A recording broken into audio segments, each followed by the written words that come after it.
You're joining us in a part of a series that we've been going through, one of my favorite subjects, which is dealing with the life of David. We're talking about the shepherd king, and today's presentation we're going to be dealing with the subject of from Carmel to Ziklag. In our last story, we saw that David had a very interesting experience where he appealed to a local rancher they had been protecting if they could make a donation to help a little bit with the costs of feeding an army. And he basically reproved them. David was on his way to exact vengeance on Nabal, and Abigail interceded. She appealed, brought a gift, and basically averted what could have been a terrible disaster. And then at the end of the story, David, very amazed at Abigail and the kind of woman she was, he learns that Nabal has a stroke and he dies. He proposes to Abigail, and she becomes his wife. So now, in the time between when David marries Abigail and this all happens, there's one more episode where David is surrounded by Saul. David sneaks into Saul's camp at the night. Abishai says, strike him to the ground with a spear. David says, no, he's the Lord's anointed. Forgive him. And again, David confronts Saul and says, see here, I'm not trying to kill you. I had a chance. Here's your spear. Here's your water jug. And Saul says, oh, I'm sorry. It was just an accident. You're going to prevail, David. And then at the end of that, David says, you know, how many times has Saul acted like he was going to change his mind, but he can't help himself? He tries to pin him against the wall with the spear, and then he tells Jonathan, I was just kidding. I really like him. And then he tries to pin him against the wall again with his spear. And then he sends soldiers after him, and David finds him in the cave, cuts off his robe. Saul says, make a covenant with me. You're going to be king. I'm sorry. Then again, he goes into the camp. He does it again. Saul can't help himself. He is demon-possessed. He just is so controlled by vengeance. And so that brings us to our next section. Turn with me to 1 Samuel chapter 27, verse 1. Now I will perish someday by the hand of Saul. There is nothing better for me than that I should escape to the land of the Philistines. And Saul will despair of seeking me anymore in any of the parts of Israel, so I will escape out of his hand. Now, this is a low point for David. This is David who had escaped so many times because God had promised, you're going to be king, and I want you to fight against the Philistines. I want you to set Israel free. I want you to expand the territory of Israel. And David has lost faith. It's not a great verse, but you know, it's there to remind us that that happens to us. Just before that statement that David makes, I'm going to just go to the land of the Philistines. Listen to what David writes in Psalm 121. I'll lift up my eyes to the hills from whence comes my help.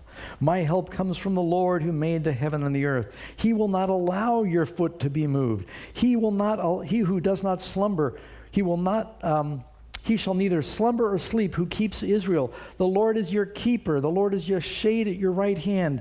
The sun will not strike you by day, nor the moon by night. The Lord shall preserve you from all evil. He will preserve your soul. The Lord shall preserve your going in and your coming out from this time forth, even forevermore. Well, that's great. He should have read that psalm. God will keep you. God will preserve you. God will not forsake you. Now, the reason I think this is important for us to consider, because you have all sung songs before that have wonderful statements of faith, but you don't live them out.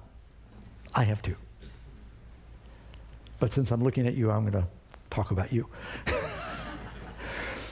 You know what I'm talking about? We read these statements, we say these prayers, we talk about the victories and things that God has done for us. And you know what? In listening to the devil for 5 minutes, you can forget a lifetime of God delivering you. Just look at the children of Israel. When they're in Egypt, God miraculously feeds them with bread from heaven. He delivers them from the Amalekites that attack them. He gives them water out of a rock. He sends plague after plague on their enemy. He parts the sea for them, pillar of fire to keep them from being in the dark. He does all of this, and after doing all of this, you know what they say? First time something gets rough, they said, Oh, the Lord brought us out here so we could perish in the wilderness. Let's just go back to Egypt. We'll go back to our enemies, the land of the enemy. You know, I sort of probably misnamed this message. I should have called it the land of the enemy, because the whole thing takes place in the land of the enemy. Sometimes God's people try to serve the Lord in the land of the enemy. And so you know what David does. I'm going to go back to 1 Samuel 27. David arose and he went over with 600 men who were with him to Achish, the son of Maoch, the king of Gath. Now, have you heard the word Gath before? This is the second time David goes to Gath. Remember, Goliath was of what?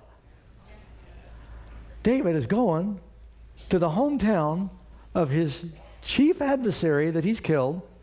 Now, he did this once before, but when he went before, he ran there by himself. And even Achish said, "What is this? Isn't this David that they sang? You know, Saul has killed his thousands, but David his 10,000s. That would be 10,000 Philistines. And he's here?" And that's when David pretended he was crazy. That's back in Achish. Now he's back in Achish again. Except Achish now welcomes him because he realized David kind of fooled him before. David's been running around the hills with a small army.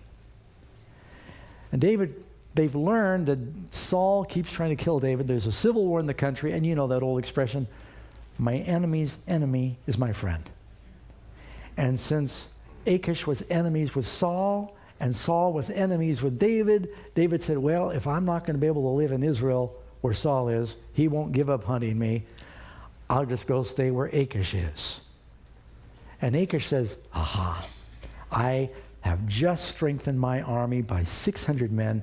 Not only 600 men, the chief crack forces of Israel. You know, different armies have got their Green Berets or their Navy SEALs or their Army Rangers.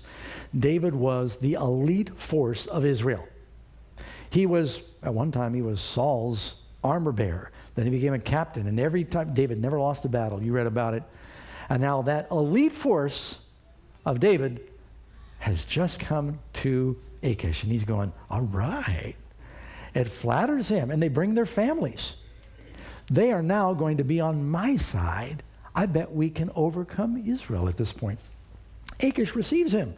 And so for a few days, David and his 600 men and all their families, they're down there with Achish. But, you know, David noticed something. You read a little later in the Bible, you find out Goliath had a family. David's walking around Gath with Goliath's sword. Painful reminder that David had beheaded the champion of the town. You read later in the Bible, you find that Goliath has a brother, and he's got maybe 2 brothers and 2 sons. The Hebrew's not clear, but he had some relatives that were big. There's another guy in Gath who was a brother of Goliath. He's got 24 fingers and toes, 6 on each hand. And, you know, that is, I've seen that myself. It's not that uncommon, especially if there's any incest. How many of you have seen a cat with like 7 toes? It usually comes from inbreeding with the cats. And the theory is that the people in Gath saw how big Goliath was, that they were trying to inbreed the family a little bit to get an army of Goliaths. And one of them came out with 24 toes. He later is killed by David's brother, Shimei. But they were alive at this point in Gath. So you got Goliath's relatives walking around town. And they're looking at Goliath, and King Achish says, you know, I'm so glad you've come to join me. Finally, David says to the king, verse 5, if it pleases you, maybe you could give me another place to stay in your territory. It's not fair that I should be staying in one of the royal cities with the king. I'm not worthy. But really, David realized it was causing a little bit of anguish. And the other thing was, they worship Dagon. They worship other gods in Gath. And David wanted to be in a position where he was a little further out of the capital where he could worship Jehovah, because it was going to be a conflict. Now, the Philistines had 5 major cities. They had Ashdod, Ashkelon, Gaza, Ekron, and Gath. The Philistines did not have one king. They were divided up in a little more kind of a Greco-Roman style, where they had 5 kings, and they were representative kings, and these were the 5 principal cities. There was a king of Ashdod, Ashkelon, Gaza, Ekron, Gath. And so Gath was a little further south of Judea. It was closer to the border of Judea and the land of the Amalekites and the Arabs in the desert regions. So Achish says, I tell you what, I'll give you Ziklag, and you can stay in Ziklag. Now, Ziklag means winding. And while David is living in the land of the enemy, he is on a winding road. And Ziklag was a fortress city down on the borders of the Philistine territory, bordering Judah and bordering the country of the Arabs, really, that lived down there. Therefore, from that time to this time, it says Ziklag has belonged to the kings of Judah. Now, the time that David dwelt in the country of the Philistines was 1 year and 4 months. And he acted like he was friends. But you know what's really going on? It says, David and his men, I'm in verse 8, David and his men raided the Gershurites and the Girzites and the Amalekites, for those nations were the inhabitants of the nations from old, as you go to Mount Shur, even as far as the land of Egypt. So David, he's got to feed an army, and so what he does is they pretty much have filled up the city of Ziklag. He and his soldiers, they go on raids. This is very common. You remember the story of Naaman? That's how Naaman and his family got the little girl. They went on a raid in the northern country of Israel, and they would kill, they'd seize the livestock, they'd kill anyone who resisted, they'd take away the women and children as slaves, and they're always raiding each other's borders. You remember the story of Elisha when they're burying Elisha? It's an interesting story. They're going out to conduct the funeral, and they haven't quite lowered the body down in the grave yet, and all of a sudden they see Moabite raiders are coming into the country, and they say, what do? We got to bury this man. It wasn't Elisha. They had to bury a man. And they saw that Elisha's grave was there. And so they opened up the lid off Elisha's grave. They tossed him in, and he came back to life when he touched the bones of Elisha. You remember that story? But it was the raiders were coming. They're always raiding each other's borders. You lived in Israel back in one of those days. You didn't want to live on the edge. It wasn't safe on the edge. You wanted to be right in the middle. So David went out raiding because he had to feed his army. And he's raiding the enemies that Joshua and the children of Israel had not subdued when they were supposed to when they came into the land. You remember King Saul was told, go wipe out the Amalekites, but he didn't completely do it. So David says, well, I'll do it. So he attacks the Amalekites and the Gershurites and these other countries that had been enemies of Israel, and they were allies of the Philistines. But when he does this, he then brings gifts to Achish. He says, here's some livestock, but he doesn't bring any people, because he's telling Achish, he'd say to him, where'd you go raiding today? He said, I was raiding Judah. I was raiding the Jews, the Israelites. I went to Judah and against the southern area to the Jarshumalites, and against the southern area and the Kenites. They were related to Israel. Some of you remember a girl named Jael who killed Sisera. She was a Kenite. They lived down in that country. And David would save neither man nor woman alive. Now, this is tough to believe, but David and his men, they wouldn't leave any witnesses. But they were attacking the ancient enemies that God had told Israel to wipe out. But he's being very duplicitous. He said, oh, yeah, Lord, I'm serving you in the land of the enemy, and I'm lying the whole time. I'm pretending that I'm friends with the enemy while I'm serving you. He was being a secret Israelite. We got some secret Christians out there. Any secret Christians out there? You come to church, you know you're a Christian, you want to fight for the Lord, but no one else out there knows. You're living in the land of the enemy, but in your heart you're a secret Christian. Someone once said that there's no such thing as a secret Christian, because either your Christianity will destroy the secret, or your secrecy will destroy your Christianity. But if you try to live a Christian life in the land of the enemy for very long, something's going to compromise. And David had to lie all the time. And he'd bring some of the spoils he'd take from these other towns. He'd keep most of it for his army. He'd bring some as gifts to Achish, kind of a tax. And he'd say, wow, boy, you're being pretty brutal fighting your own people. You don't even leave any survivors. Because often you take survivors as slaves. But he said, I'm not keeping anyone alive. Well, he was attacking the Philistines' friends. And so this goes on for 1 year and 4 months, and nobody catches on.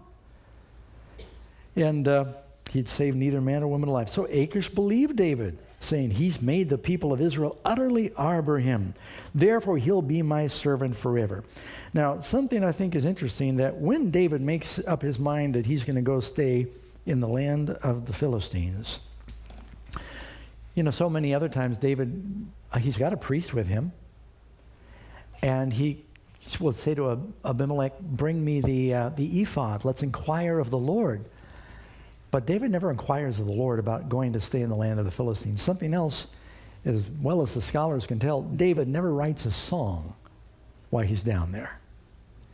He sort of is living in no man's land in the experience. He's wandering. He kind of made the mistake that the Israelites made, saying, I want to go back to Egypt. So it happens during this time that he's living down there in Ziklag, that the Philistines gather their armies together for war to fight against Israel. Now, why do you think they'd choose to do that? Because the strongest fighting force in Israel is now on their side. They believe the battle's going to turn. Saul has spent so much time and money chasing around his own country, fighting his own people. He killed his priests. He's fighting after David. They have become weakened during this time when they should have been building up the army. They've been distracted. And the Philistines realize that they are now vulnerable. And so they amass, probably in the spring of the year, for a great apocalyptic war. It's not a skirmish. This is an all-out, all-hands-on-deck war where they're calling all of the armies of Israel. Sometimes they went out to battle. You read Saul took 3,000 men. But this is not that battle. This is where every man is called. And the Philistines get all the 5 kings together. And all of them get all of their armies together, and they are doing a full-out war with Israel.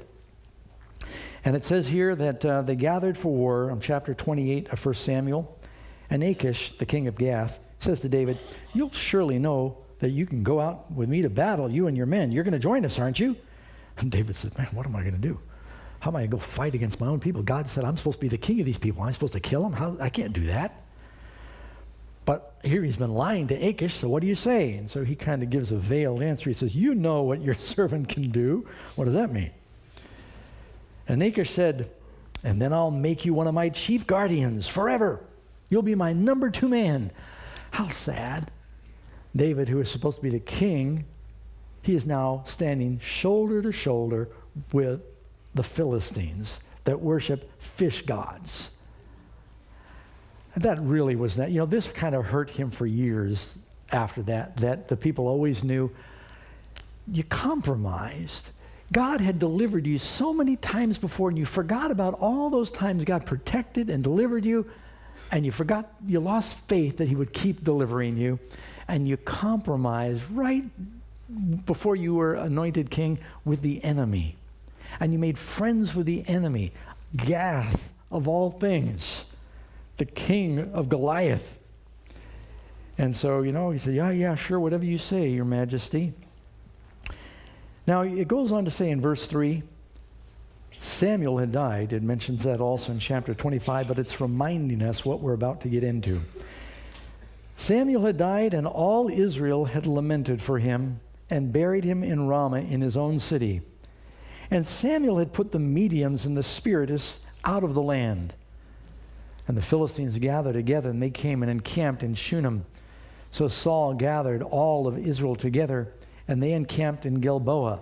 You all remember where Shunem is. That's where the prophet Elisha used to stay with that great woman of Shunem and her family. And when Saul saw the army of the Philistines, he was afraid, and his heart trembled greatly. And this is a man who had once been anointed by God, filled with the Spirit of God, had the courage of God. It didn't matter how many soldiers there were, but he's now separated himself from God. He's grieved away the Holy Spirit.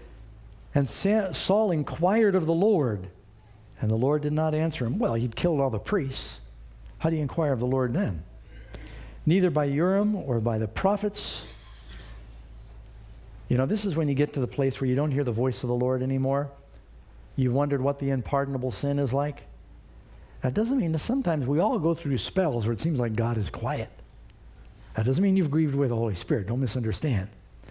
But he received no answer because he had refused to listen, and now he's in a crisis. And finally, in desperation to show, this was a time of testing. And Saul failed the last test. Then Saul said to his servants, "Find me a woman who is a medium, that I might go to her and inquire of her." Now, he wouldn't have specified a woman because they had male mediums too. He knew there was one in the area. And the servant said to him, "In fact, there is a woman who is a medium at Endor." Now, what does God's word say about inquiring of mediums? It tells us, don't do it. You shall not permit a sorceress to live. Is that clear? Leviticus 20, verse 6, "And the person who turns the mediums and familiar spirits to prostitute himself with them, I will set my face against that person and cut him off from his people." See what the prognosis is when we start getting into spiritualism? 1 Chronicles 10:13, why was Saul judged? So Saul died for his unfaithfulness which he had committed against the Lord, because he did not keep the word of the Lord, and also because he consulted a medium for guidance. Does God want us going to the spiritualists of the world to find out what we're supposed to do? So they find this woman, and some of the servants of Saul disguise themselves, and Saul disguises himself as king. They go in, and the woman said, "What can I do for you?" And they said, "Look, we want you to call up Samuel the prophet." She said, "Oh, you're testing me. Saul's cut off all the spiritualists of the land." They said, "You don't have anything to worry about." And then finally she realizes, this is Saul. "Why did you deceive me? You are Saul." King said, "Don't be afraid.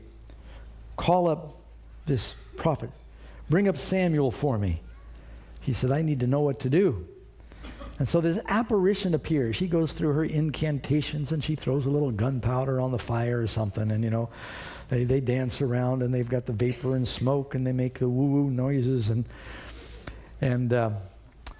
when I was a kid, our family we were into spiritualism, and we had Ouija boards, and my mom wrote astrology songs, and it is so much garbage. But, there's a real dark power involved in all of that. And, when you try and talk to the dead, you're really speaking to devils.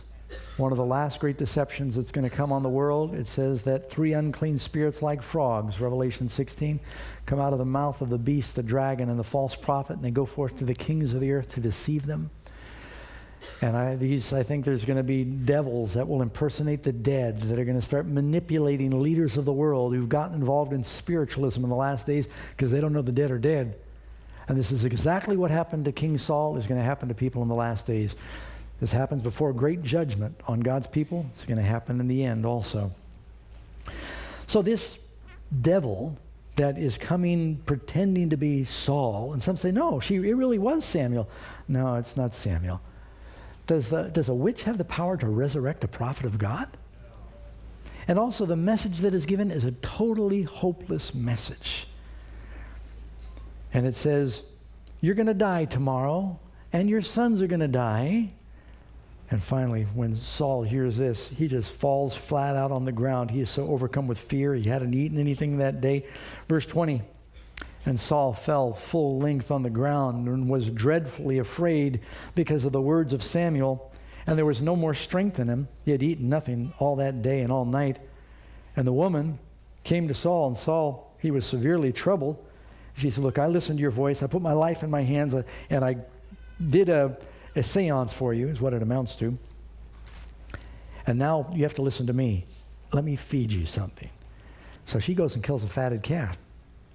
It's very different from the fatted calf that Abraham kills for the Lord. And boy, they must have been fast back in those days. The prodigal son comes home, they have a feast right away. Kill the fatted calf. I mean, they knew how to clean a calf and cook it and make bread in no time. It always amazed me. Now, she does this because Saul's there, and he's got his entourage. He's got his guard and his servants, so she's not only got to feed him, she's got to feed all of them. But how sad. Where's David? He should have been ready to walk in and fight in that battle and been victorious, and maybe Saul would have died and David would have been proclaimed king, but at least fighting on the right side. David is in the land of the enemy, and because David's in the land of the enemy, now Saul is in the land of the enemy, and he's talking to a witch. it's not a very bright chapter. When you read the last few chapters here in 1 Samuel, God's leaders are hanging out with the enemy. And so finally, she feeds Saul, and he and his servants leave. And go to chapter 29. Then the Philistines gather together and all their armies at Aphek, and the Israelites encamp by a fountain which is in Jezreel. By the way, there's a valley there by Jezreel called Megiddo. And so when you read in the Bible about the Battle of Armageddon, there are many great battles that took place in the valley of Jezreel, which is Megiddo, same area. The Battle of Gideon was in Megiddo, the valley of Jezreel. The valley that in the days of Deborah was here in the valley of Megiddo, means hill of Megiddo. It's above the valley of Jezreel. This is another pivotal battle that takes place there. And the lords of the Philistines passed in review by hundreds. They get all their armies together, and here we are from Ascalon, here we are from Ekron, here we are from Gath, and they all, big parade, and they're all with their pomp and their ceremony. And then trailing the troops of Gath, the other kings of the Philistines see 600 or 700 Hebrews. And they're going, what? We're getting ready to go fight the Hebrews. What are they doing here? Can you understand their dismay? And the army's actually grown. Something I left out I need to tell you. Why David is at Ziklag. Listen to what you read in 1 Chronicles 12. Soldiers begin to come to David. They see that Saul has lost courage. They see that Saul he's raving. I mean, before when he had his episodes, David would play the harp, but the musician's gone now. And so they're losing confidence in their king. You read in 1 Chronicles 12, verse 1. Now these were the men who came to David at Ziklag, while he was still a fugitive from Saul, the son of Kish. And they were among the mighty men, the helpers in the war, armed with bows, using both the right hand and the left hand in hurling stones. That's good, man. I can't throw a rock with my left hand. They were of Benjamin. It says they could hurl stones at a hair's breadth and not miss. And they could fire arrows with the bow. They were talented. And they were of Benjamin, Saul's brethren. So now they're not just coming from Judah. The people of Benjamin, his own family, are losing faith. Read in 1 Chronicles, same chapter, go to verse 20. 1 Chronicles 12:20. When he went to Ziklag, those of Manasseh defected to him, were Adnah and Jozabad and Jadiel and Michael and another Jozabad and Elihu and Zelitha, captains of thousands who were from Manasseh. And they helped David against the bands of raiders, for they were all mighty men of valor. And they were captains in the army, for in that time they came to David day by day to help him until his army was a great army like the army of God. So before he finally goes to Ziklag, or from Ziklag to go to the battle in Jezreel, it's not just 600 men. His army is swelling because they're all coming to him because he's got his own kingdom now, his little fortress, his own city of Ziklag. And so all of a sudden the Philistines, they see that the parade, all these soldiers are in review before they go into battle, and all of a sudden there's a whole contingent of hundreds and maybe over 1,000 now of soldiers come with David leading them, and they look at Achish and they go, what's with this? What are these Hebrews doing here? And now David, of all things, David, talk about being low, he even gets rejected by the Philistines. But the princes of the Philistines, I'm in 1 Samuel 29:4, the princes of the Philistines were angry with him. So the princes of the Philistines said to him, make this fellow return, that he goes back to the place where you've appointed for him. They basically said to Achish, are you crazy? We're going to go into battle. What better way for him to make peace with Saul than in the middle of battle to turn on us? Because that had actually happened, if you read your Bible, in the battle of Michmash. It tells us that the Hebrews that were slaves to the Philistines that went into battle against Israel, they turned on the Philistines in that battle. And they said, this is going to happen again. They're going to turn on us. And so Achish goes, he says, look, David, I'm sorry. He says, I trust you. Matter of fact, you can read verse 6 of chapter 29. Achish calls David and says, surely as the Lord lives, you've been upright in your going out and your coming in. And David must have hung his head then. Oh, yeah. He'd been out, lying every day. You've been upright in your going out and your coming in. and everything you've done has been good in my sight. For this day I've not found any evil in you from the day you came to me. Nevertheless, the lords of the Philistines, they don't favor you. So you better go back home. It's really hard to fight the enemy when you're with the enemy. And some of us have wondered, I think you need to make your colors clear if you're a Christian. Saves you lots of trouble. You notice that when Jesus was being crucified, but when he was being tried, Peter followed Jesus from a distance. John went into the judgment hall with Jesus. Peter, trying to look like he wasn't too closely connected with Jesus, he hung out with the enemies of Jesus. Peter ends up denying Jesus. John walked right on in, stood by Jesus. He did not deny him. If we follow Jesus from a distance like that, and we hang out in the land of the enemy, we're going to end up denying Christ. I let people know right up front, I'm a Christian. And it just makes all the boundaries really clear. Saves all kinds of problems. So now David and his soldiers, they're rejected. They're also really worried what's going to happen to Israel, but they are sent on their way. And my guess is that the Philistines, they send a little contingent of scouts. They said, follow them, make sure they go back, that they don't turn around. And so they're sent on their way. They've got to head back now. 90 miles they've marched from Ziklag up to Jezreel. That's a long ride. They've only been there a day or two. Now they got to turn around, they got to come all the way back again. I want you to know that because they're really tired and they have to go into another battle. When David and his men came back to Ziklag on the third day, it took them 3 days to get back. You know how many times things happen on the third day?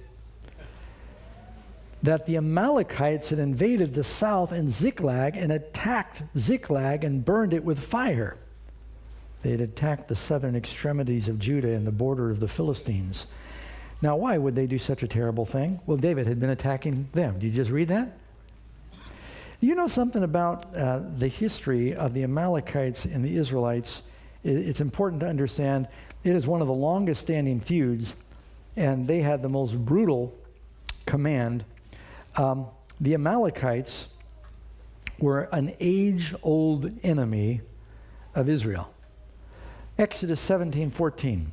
The Lord said to Moses, write this for a memorial in the book and recount it in the hearing of Joshua, that I will utterly blot out the remembrance of Amalek from under heaven. Why? The first person who attacked Israel as a nation, when they became a nation, they came out of Egypt, the Amalekites attacked them, but they didn't just attack them. It was totally unprovoked. They hadn't done anything to them, and they attacked the sick and the weak that were straggling in the back. Look in Deuteronomy 25:17. Remember what Amalek did to you on the way as you were coming out of Egypt, how he met you on the way and attacked your rear ranks, all the stragglers at your rear when you were tired and weary, and they did not fear God. It was a despicable thing. You remember the story when Moses stands on the mountain, he stretches out his arms and he intercedes. This is that battle with Amalek. Moses is told to declare that you will never forget what the nation of Amalek did. The battle between Israel and Amalek goes all the way through until you get to Haman, who is a descendant of Amalek, and Mordecai in the book of Esther. So it is a long-standing, underlying feud between these two. So now the Amalekites attack David and Ziklag while he's gone, and they carry them all away captive. And they took captive the women and those who were with them from small to great. They did not kill anyone, but they carried them away undoubtedly to sell them to the Egyptians or something. So David and his men came to the city, and it was burned with fire, and their wives and their sons and their daughters had been taken captive. And David and the people who were with him, they lifted up their voices and they wept until they had no more power to weep. And David's two wives, Ahinoam the Jezreelitess and Abigail, the wife of Nabal the Carmelite, had been taken captive. And David was greatly distressed, for the people spoke of stoning him. This is one of the times, some of God's leaders that are types of Christ, they talked about stoning Moses.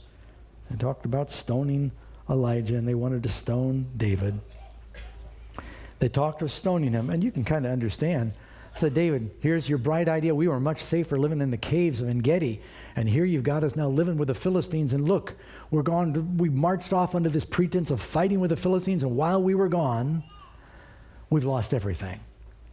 And so you can see you lose your family, you start getting mad, and they're ready to kill David, who they had loved. They were ready to die for him before. And so suddenly it's almost like a light clicks on in David's mind. He had been trying to do things in his own strength. He says, I'm going to have to go to the Philistines because that's how I'll save myself. Saul will stop siege. He never inquires of the Lord. He's trying, and here I'll attack these regions, and I'll raid these countries, and I'll give a little bit to Gath, and I'll lie to them, and I'll say I went, and he's trying to save himself. All of a sudden the light comes on. At the end of verse 6, it says, David strengthened himself in the Lord his God.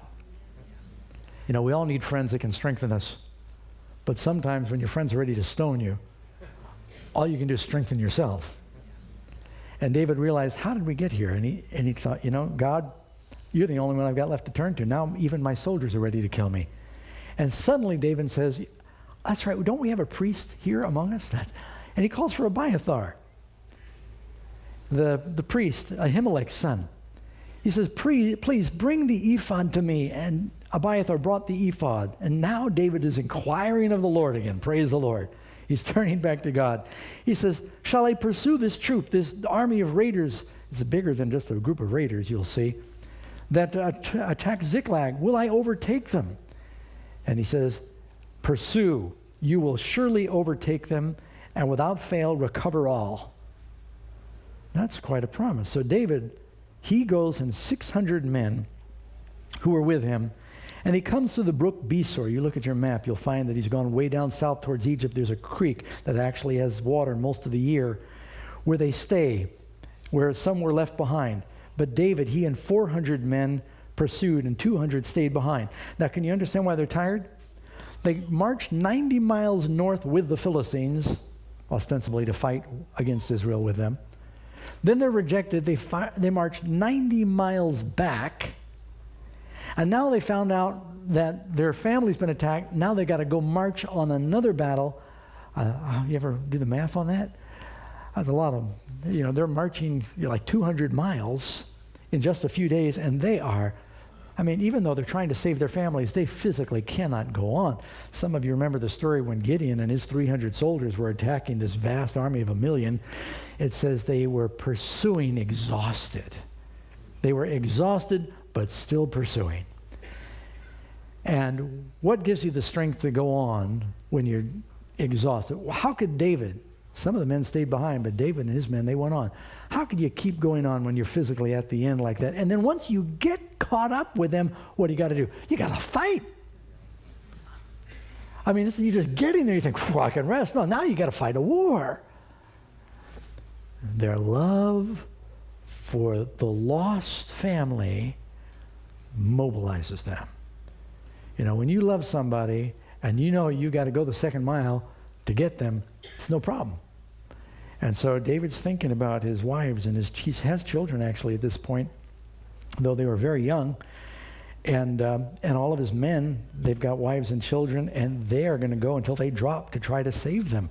But God gave him a promise. He said, you'll recover all.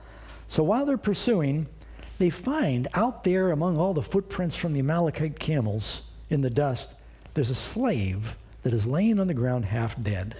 They found an Egyptian in the field, and they brought him to David. They had to carry him to David. And they gave him bread, and he ate, and they gave him water. I'd have the water first. And they gave him a piece of a cake of figs and 2 clusters of raisins. He was hungry. So when he had eaten, his strength came back to him, for he had not eaten bread or drunk water for 3 days and 3 nights. There you got it again, 3 days and 3 nights. That sound familiar? And he revived. Do you have another story in the Bible of someone reviving after 3 days and 3 nights? And David said to him, to whom do you belong? Where are you from? He said, I'm a young man from Egypt, a servant of an Amalekite. My master let me go. The Amalekites weren't very good to their slaves. He just dumped them.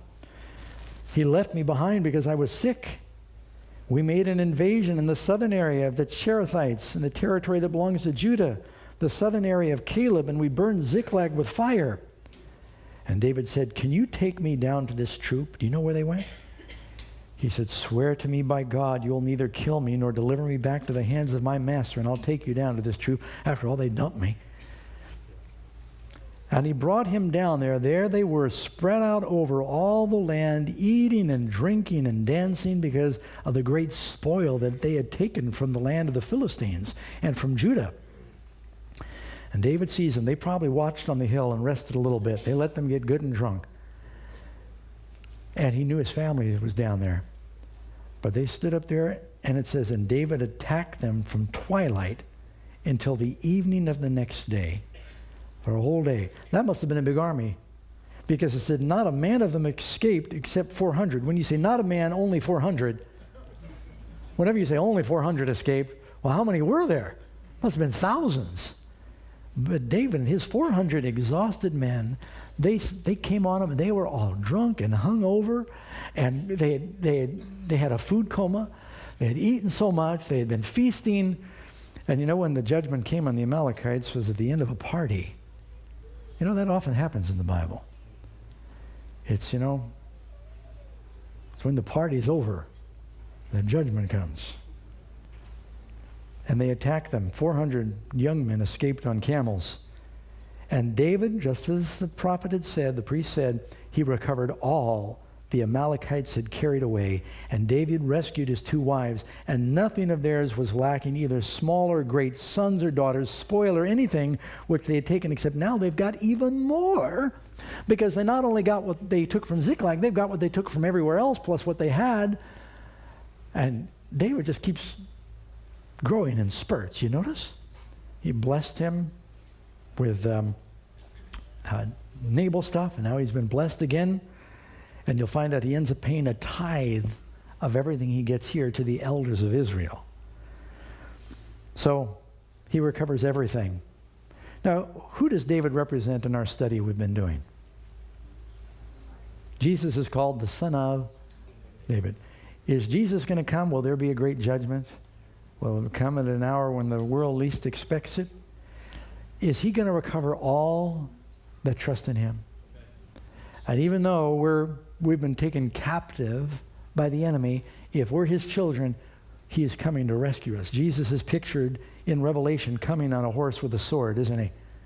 David comes down when the enemy took his family. He comes down with a sword and a horse. You know, there's another story in the Bible. How many of you remember when word comes to Abraham that Sodom has been captured, and Gomorrah and the other cities, but that meant Lot and his family were all captured. Abraham and some friends arm themselves, and they go attack 5 kings up in the north. His name was Chedorlaomer. Took me years to learn how to say Chedorlaomer. They went to attack them, and Abraham recovers all, doesn't he?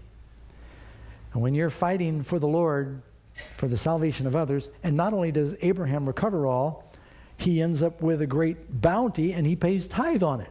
This is exactly what David does. He gets all this tithe, and he sends it on, as you'll see in the next chapter, to the elders of Israel. Now, David comes back, and he meets up with the other soldiers, and they go through a little argument. They decide to share all the spoil, because they've got even more now than they had before. And you get to chapter 31, last chapter in 1 Samuel. Now we're going to flash forward to the battle in the north. What's happening up north where David and his men had been just rejected. Now the Philistines fought against Israel, and the men of Israel fled from before the Philistines and fell slain on Mount Gilboa. And the Philistines followed hard after Saul and his sons. And the Philistines killed, always makes me sad to even read it, the Philistines killed Jonathan, Abinadab, and Malchishua, Saul's sons. And the boys were doing the best to save their father. And so they were slain first. And the battle became fierce against Saul. And the archers hit him. And he was severely wounded, more than one arrow, by the archers. And he's surrounded by his crack troops, and they're trying to fight back the Philistines as well. Because Saul knows he's mortally wounded. He's bleeding profusely. And what he's afraid of is that the Philistines are going to break through, and they're going to get him. And they're going to just torture him and taunt him.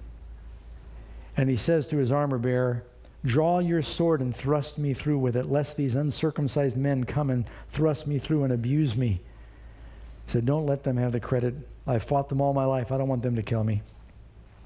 But his armor bearer would not, for he was greatly afraid. You know what the principal job of the armor bearer is? At all costs, save the life of the king, not kill the king. He said, I can't do that. And he would not. Therefore Saul took a sword, and they were sharp, and he fell on it. You've heard that expression probably used 100 times. Don't fall on your own sword.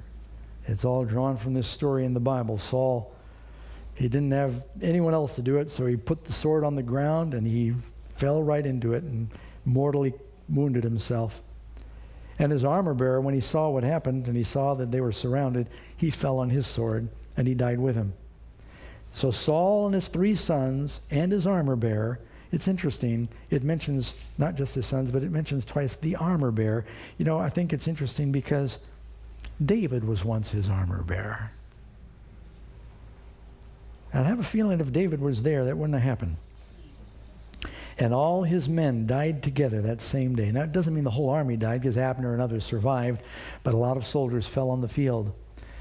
And the men of Israel who were on the other side of the valley, and those who were on the other side of Jordan, saw that the men of Israel had fled, and that Saul and his sons were dead. They forsook the cities and fled. They had to flee. They lost a great territory to the Philistines.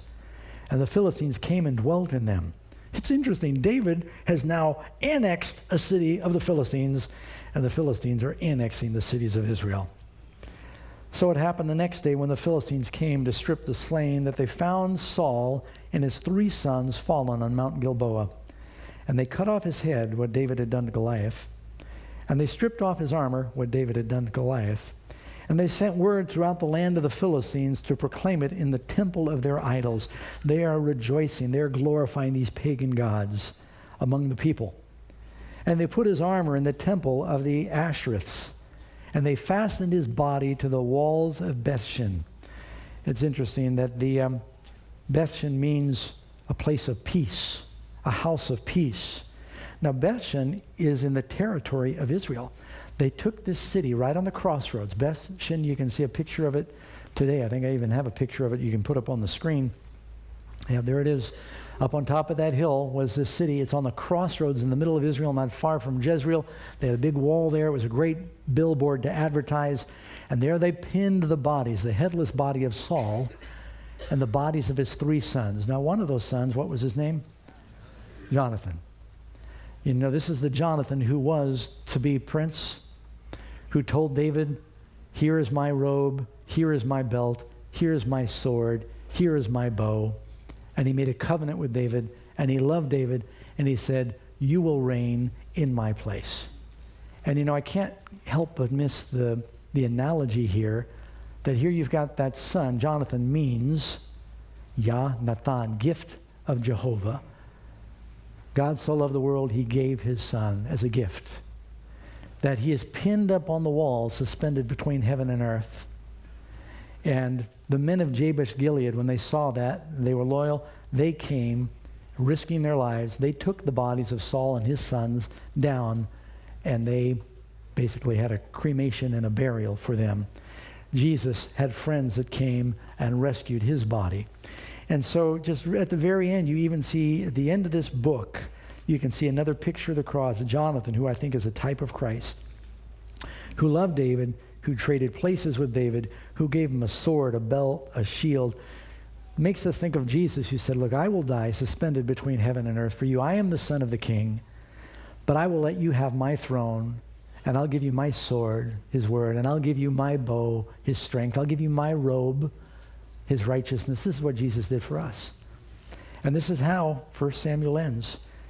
And an interesting transition happens now when we get into the second book of Samuel and the story of David. But I thought it was a good place for us to think about the life of Jesus. And all of these stories are here to talk to us about Christ. Amen?